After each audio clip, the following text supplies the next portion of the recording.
what is this podcast about? It probably would help if you don't chew into the mic. My name is Libby. My name is Luke. In this new episode. This new season. And we are going to be focusing completely on weddings. We are, in fact, the Wedding Pirates. There's no other podcast like this. I've looked. I've checked. And we have a cat. Her name is Stella. We want to share all the secrets when it comes to weddings. The one where we talk. Wedding edition.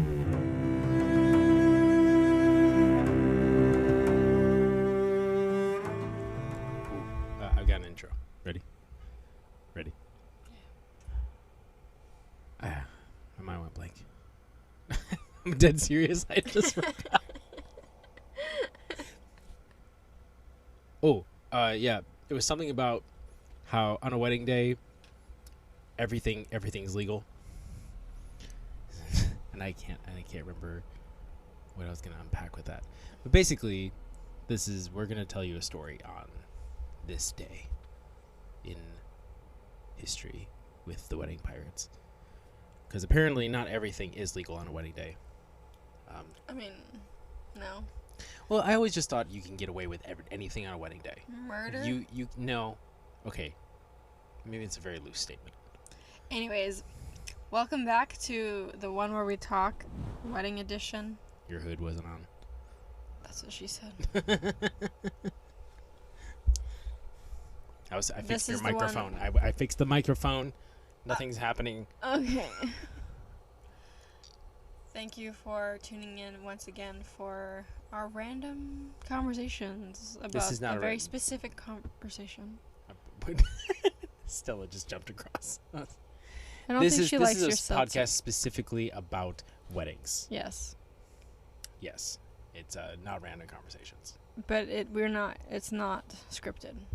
No, this is definitely unscripted, but that podcast so name is taken. We pick a subject and we say, let's talk about it. We have one giant list of things that we need to talk about, and we add to it just about every day.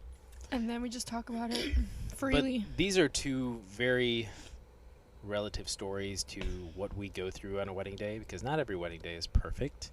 Not every wedding day is the same. Yeah. And you're dealing with all sorts of people on wedding days.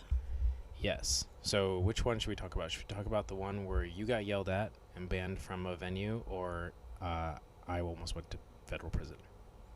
Let's talk about the federal prison one first. Okay.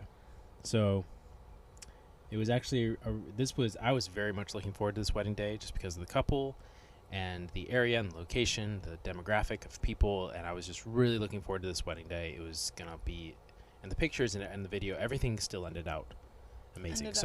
Ended up amazing. So both of these stories have a very happy ending. Both couples walked away with an amazing product. Nobody missed out on anything. Mm-hmm.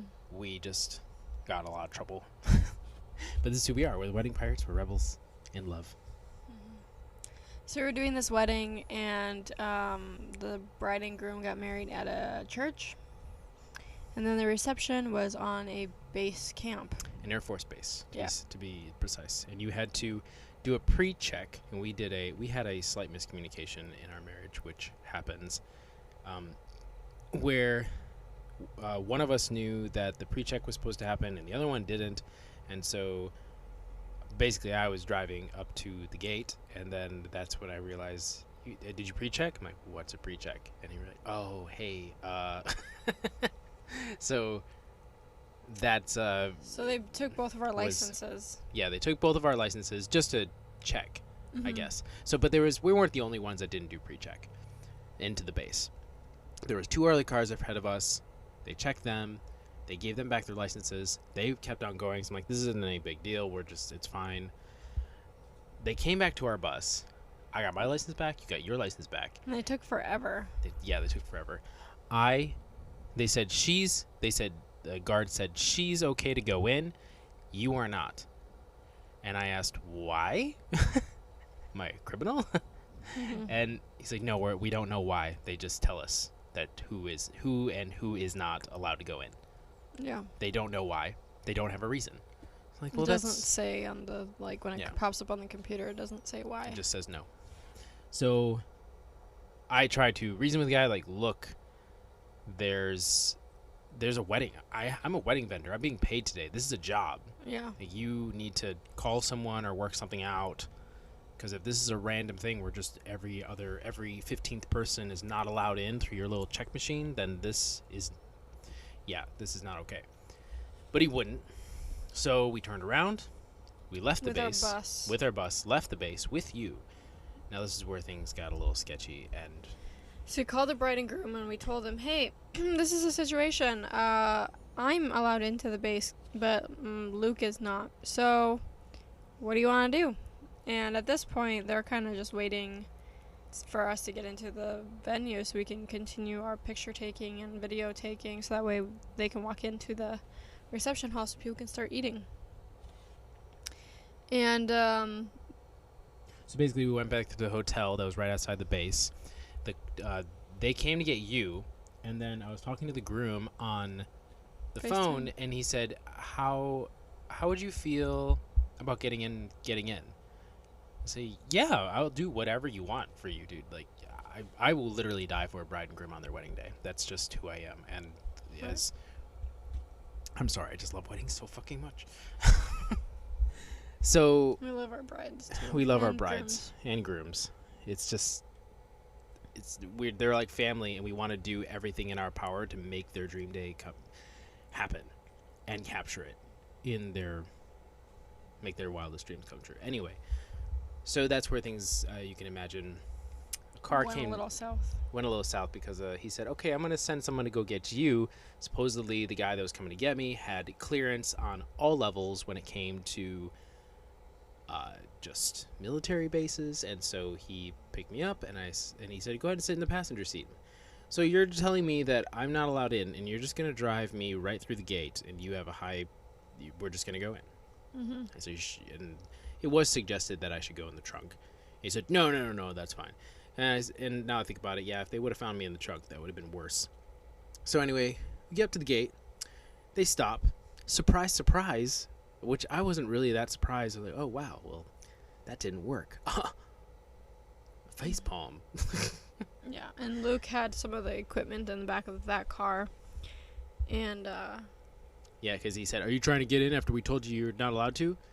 And I looked at him and I said, I guess so. And then the guy was like, you're giving me attitude, and he was starting to yell at Luke, and Luke's like, wait, hold up. I didn't do anything wrong. Yeah, it had been a while since I had witnessed police brutality personally, or police misusing their authority, or just escalating a situation when it didn't need to be escalated. Mm-hmm. Yes, I did something wrong. Yes, I was stupid, but it's no different than someone going over the speed limit. And yeah, it was bad. I wasn't giving attitude, in all honesty. He gave me a second to talk, and I talked and I said, the only reason I'm doing this, I'm sorry, it's my job, I'm just really passionate about what I do, I will leave, I'm sorry. And he said, stop interrupting me. And by interrupting me, and I said, you just interrupted me. And then that's where he said, you're giving me attitude. Oh, whoa. And that's why okay, I'm just gonna shut up now. I did not say anything. I did not take out my phone recording the whole thing, but that whole situation was like, okay, I don't want to be out of this car and on the ground on my face and going to federal prison on a wedding day, so I'm just going to shut up. Go ahead. So I let him yell at me, and then he sent me on my way. And I had to get out of my car that I was in with a bridesmaid, and I had to get the gear out of the car that Luke was in, out of the back of the trunk. And then there was a guy that was like coming up to me, and he was like, wait, what are you doing? And I was like, I have to get this gear out of the back of the car because you're not allowing my husband, who is my business partner, to come do our job together, so you're stressing me out. He's like, okay, do you want help? I was like, no, I don't need your help. You're the problem. So much attitude. That was actually attitude. I gave zero attitude, and you gave all the attitude. Yeah. And then he was like, I don't deserve to be talked to that way, Missy. And then he started getting all like snippy with me, and then I just started crying. And as I was putting the gear in the back of the trunk, such a good card. See, I can't pull that card. I can't just give attitude then start crying. I wasn't like crying to him. I was just crying while I was doing my job. I think he saw how stressed I was. So then for the rest of the night, Luke went back to the bus, got dropped off by the guy.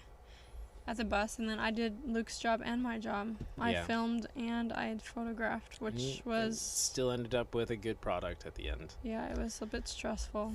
I cried a lot, Yeah. not in front of people, behind the scenes, but I was very much stressed. So, Yeah. But that's a perfect example of things that the worst. So if you're thinking this is going to go wrong, what if the cake doesn't show up on time, or what if a groomsman forgets his shirt or something like that, or his tie. There's a lot of things that could go wrong on a wedding day. Just remember, it can always be worse. Like, your vendor could not be allowed on the grounds of your venue Right. that you've paid for, and now they need to give you a refund, and now that's going to be a conversation. Mm-hmm. And you have no photographer or no videographer, or imagine your food caterer not being allowed. What if that would have been the food catering? Yeah. It could have been any one of those vendors, and it was me.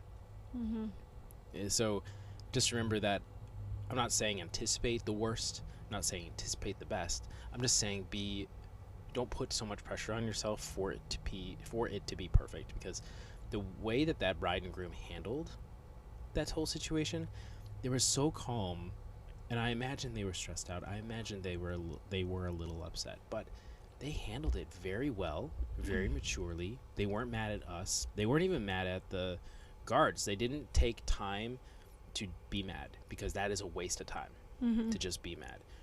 I think they were just happy to finally be married. Yeah, to be honest, Which was so sweet. they were Cute. just so happy to be married, and you could tell the love was so genuine, and it was just an amazing day. They're an amazing couple, and I'm very sad that my entire vision of the video didn't come together, but Right. a very small portion of it did, and I'm very happy about that. Yeah. So, let's talk about your story now. So this wedding day was an incredible wedding day. It was a lot of fun at a huge mansion in Pennsylvania, and basically I was supposed to have a second shooter, and our second shooter texted us 4 hours after she was supposed to show up and told us, "Hey, I'm sick, I can't come in." And we were just like, wow, okay, great. Well, thanks for letting us know that you're sick and you can't come in. But So at that point, just in a side note, if you ever do that, that is a huge red flag. I will never ask you to do a second shoot again. right. That's just don't ever do that. So. Yeah. So at that point, I was kind of like, okay, well, I kind of have to do everything now, and I'm running around like a chicken with my head cut off. And the coordinator for the day was kind of New. well, I don't know if she was new per se, but it was just she liked to keep a tight schedule. That's why I say she's new, because an experienced coordinator knows that not everything stays to a super tight schedule. You always plan for 15-minute gap. Yeah, but the thing is, I was talking to the bride and groom, and I was asking for their opinions if they wanted to push back a certain thing to be able to get the things done that they wanted to get done, and they were communicating to me that they would prefer to go get pictures done. Anyways, so the bride and groom were communicating to me that everything doesn't need to be on time exactly on the minute. And so They were a super chill couple. Yeah. Too. So I was walking into the reception hall before all the guests were going to start walking in to get their seats, and I wanted to capture the room in its essence before there was people in it. Mm-hmm. But the coordinator was like, you have 3 minutes to get all these pictures of this room before the guests come in, because we are on a tight schedule. We need to get them in here now. I just don't understand. On this day, everyone was so rude to your face, and no one was rude to me. That honestly pisses me off. Like, and that's honestly why I reacted the way I did, because it just kind of escalated to that point, and I was just so fed up. Yeah. So, anyways, in our contract, we have written that that we have the rights to ask anybody to move for a photo, and I walked into the reception hall stressed already that I have to take these pictures of this reception hall before the guests come in, and the coordinator is on my ass, telling me I have 3 minutes left, basically, to get all the pictures that I need to get in. And so I was wanting to go get the picture of the sweetheart table with the backdrop that they had, and there was a person standing exactly where I needed to stand to get a centered picture of this sweetheart table. And she had her hair down. I couldn't see anything, sort of a name tag or anything. She was wearing a dress. She looked like a guest at the wedding, and I was confused as to why she was Looked like an aunt, to be honest. Yeah, it looked like an aunt. Like an aunt of the bride or of the groom. They just have a certain look. And I was, like, already frustrated. I was on high alert of, like, trying to get all these pictures done before people started coming in. And, so I was like, hey, could you move, please? I need to get this picture. And she's like, yeah, just give me 1 second. And she didn't even look at me to say that. She just kind of gave me attitude, like, just give me a second. And so I stood in front of her, and I was like, I asked you to move. Could you please move out of the way so I could get this picture? Thinking that she was a guest, and I didn't know why she was in that room anyways, because she wasn't supposed to be in that room. And then she moves her hair out of the way, and I see that she's the manager of the building. It's like classic movie scene. How dare you treat me this way? You treated me because of the way I look, but I am an undercover boss. This is an undercover boss episode. Yeah. And you weren't being the bad guy in that scene, though. No. And then you had 3 minutes. Yeah, and so then at that point, she was livid that I stood in front of her and I told her to move, and that I needed to take this picture, and she was like, excuse me, that is not a way to talk to me, and blah, blah, blah. She started yelling at me, and I was like, oh my gosh, I didn't realize you were the manager, I'm sorry. I was like, in my contract, I have rights to ask a guest to move, and guests weren't supposed to be in here anyways, and the coordinator was on my ass about trying to get these pictures. She just went off on me. She was saying I was so disrespectful as a vendor, blah, blah, blah. And then Luke saw me getting yelled at by this lady, and he came over, and he was like... And I already knew that you were getting that people were up on your ass behind my back. And that I already knew that was happening, and I wasn't around. Yeah, and so you came up, and you were like, do not talk to my wife that way. And then she was like, excuse me, like, this is not your fight. And you were like, she's my wife. I am protective of her. You have no right to be yelling at my wife and speaking to her this way. And then she got mad, and then things led to the next thing, and then she brought the coordinator in, and she got the coordinator and tried to get the coordinator involved, and the coordinator's like, I don't want anything to do with this. This is between you guys. You guys are adults. You figure it out. And then, anyways, she was like, I don't want these vendors back to this Honestly, I was venue. fine with it at that point. And I was like, no. I didn't want to be, like... Wait, the thing is, it doesn't work like that, though, because you book the venue, and then you book your vendors, Yeah. and the bride and groom decide that. The venue doesn't decide that. So Right. the owner of the venue, I'm sorry, that's discrimination. You can't do that. Discrimination. And that's the if word. anything, it's actually going to be, if I have brides that are picking venues, I'm not going to suggest yours, because guess what? We're the first vendor that people usually come to. And You just told us that they picked... I'm sorry. We're the first venue. We're the first vendor they come to after they pick their venue. That's what I meant. Right. Okay. But anyways, so after this, she was like, I don't want these vendors at this venue ever again. They are banned from here on out. What is your business name? And so the coordinator told her, and then I genuinely felt bad that things escalated to that point. So then I told Luke, I was like, babe, could you just please go apologize to her? Like, this didn't need to get to where it was. And so Luke was like, yeah, I guess I can. So he went and apologized to her for getting upset, and then I went and apologized to her. And at that point, actually, I was very emotional. I started crying when I went to apologize to her because I thought I was pregnant. And I legitimately thought I was, she did, like... And also, I didn't know this, that she was thinking this. Yeah, so I legitimately thought that I was 4 weeks pregnant because I was super emotional, short of breath, even going up one flight of stairs. It was just, there was a lot of things that were pointing towards I was pregnant. And so I went and I told her, I was like, I think I'm pregnant. And she's like, oh my gosh, I hope you are. So things ended really, really well. And I think that we're not banned from that. You should just pull that anymore. every time. No, I don't want to lie. I'll pull that. I think I'm pregnant. I should have said that to the cop. Look, I'm pregnant, okay? And it didn't go well. And I mean, it's 2023. You can't discriminate. So if you're going to yell at me, I'm totally going to post this on Twitter. Anyway, so. So anyways, then she ended up being really happy for me, and I'm not gonna message her and be like, hey, false news, I'm not pregnant. Because I legitimately thought I was actually pregnant. So, yeah, so that situation ended up being fine, and I ended up saying goodnight to her at the end of the night, and things were great. We hugged it out, but yeah, not everything goes perfectly and smoothly on a wedding day. I'm still upset at that venue. I have half a mind to leave them a review. Don't. Don't? No. Why? Just leave it. How about just a 4-star? No, babe, some things are just left. Just leave it. Just leave it. Leave it. It was a miscommunication. It was a misunderstanding on both ends. Yeah. I honestly wonder if we actually are banned. And how does that even work? I don't know. Yeah, if we showed up on a wedding day, would you be like, you guys are not welcome here? Yeah.